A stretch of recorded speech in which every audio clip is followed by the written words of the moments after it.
Paris. Mes frères et sœurs, j'ai passé mon temps dans la musique. Je suis un ancien rappeur. Je faisais de la musique. On faisait des braquages. Je suis l'un des plus grands voleurs en Espagne. Jusqu'à que les policiers m'ont appelé 10 000 problèmes. Car chaque 3 jours, je devais passer en prison. C'est pas rigolo. J'avais des tatouages partout dans mon corps. Chaque vendredi soir, je suis invité dans une boîte de nuit pour faire les concerts. J'ai passé mon temps dans ça. Wallah, je n'aimais pas les musulmans. Lorsque je vois les gens sortir à la mosquée, je les détestais. Moi, ma mère, c'est une catholique. La moitié de ma famille, tous sont des catholiques et des chrétiens. Ma mère, elle est convertie aujourd'hui. Elle s'appelle Brigitte. J'ai grandi avec eux, mes oncles, tous. Je partais à l'église. Je venais. J'ai passé mon temps comme ça. Wallah, en arrivant en Espagne, c'est devenu encore plus.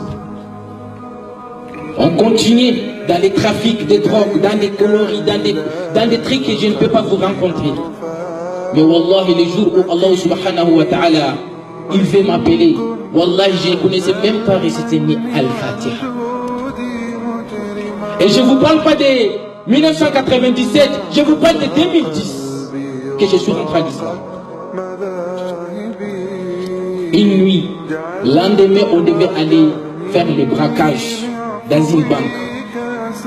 Et cette nuit, j'étais au salon, j'étais au téléphone avec mes amis.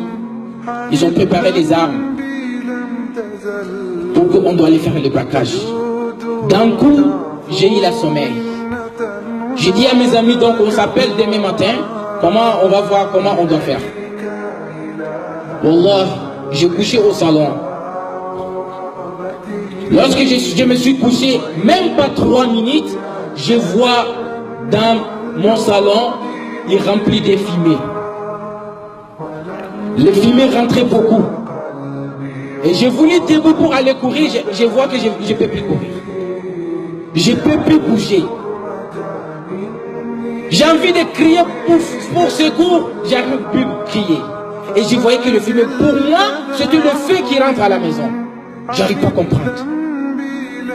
Et d'un coup, je vois un homme rentrant dans la porte et tout était habillé noir. Tout noir. Et je voyais ni corps, ni yeux, ni rien. Il avait un bâton noir aussi. Il est venu jusqu'à qu'il ait déboussé en moi. Je lui ai dit, qui est toi? Il a dit, c'est moi, Malakul Maut. C'est moi l'ange de la mort. Il dit, mais l'ange de la mort, tu es venu faire quoi ici? Il a dit, Allah m'a envoyé de venir prendre ton âme. Allahu Akbar. Wallahi, lorsqu'il a dit que Allah m'a envoyé pour venir prendre ton âme, je vous jure, depuis ma naissance jusqu'à ma mort, je n'ai jamais regretté comme ce jour-là. Aujourd'hui, même si j'ai perdu toute ma famille entière, je ne peux pas regretter comme si j'ai regretté ce jour-là.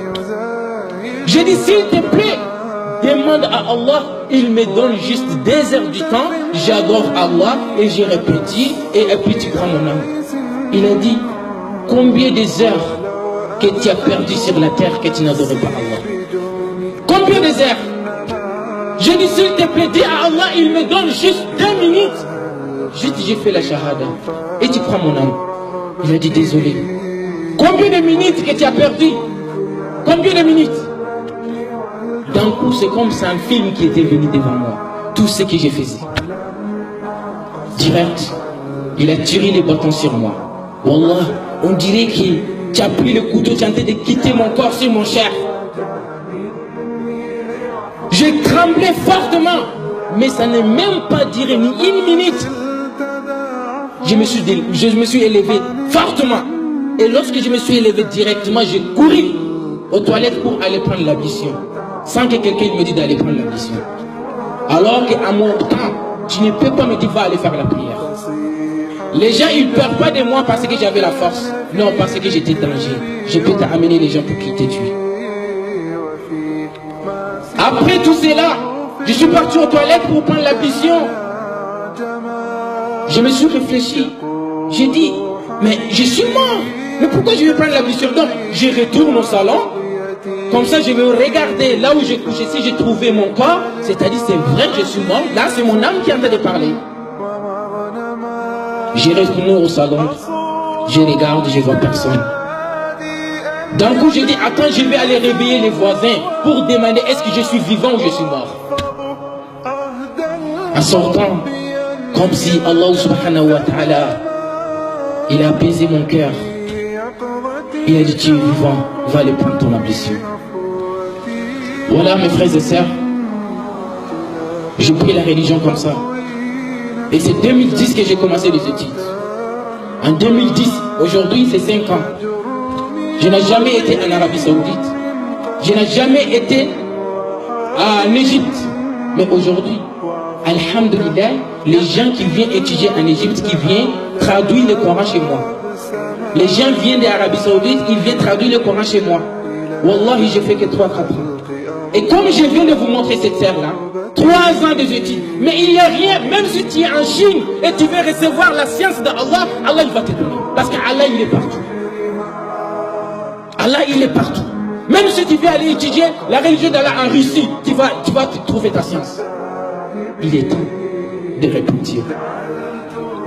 Ista'iddu qabla al-maut. Préparez-vous avant la mort. La budda min al-isti'dad. Il est obligé, la préparation. On prépare, Inch'Allah. Donc, on va arrêter là.